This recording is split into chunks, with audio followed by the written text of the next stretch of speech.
Hello ভাই, আরে ভাই আমার গাড়ির হ্যান্ডেল হেডলাইট লুকিং গ্লাস সব চুরি হয়ে গেছে, কিচ্ছু না।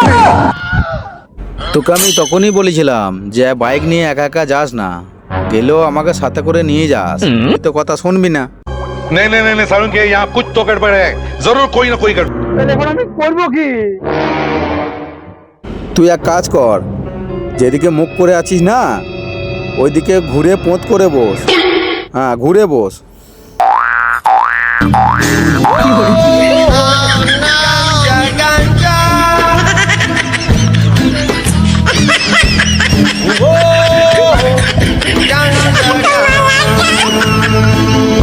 ভাই সব পাই গেছি, সব পাই গেছি, পাইছি পাইছি পাইছি। বাইক বলে বেঁচে গেলি, নাহলে ভুল করে যেতি অন্য কারো ঘরে ঢুকে যেতি না, কেলানি খেয়ে এখনই মরে যেতি।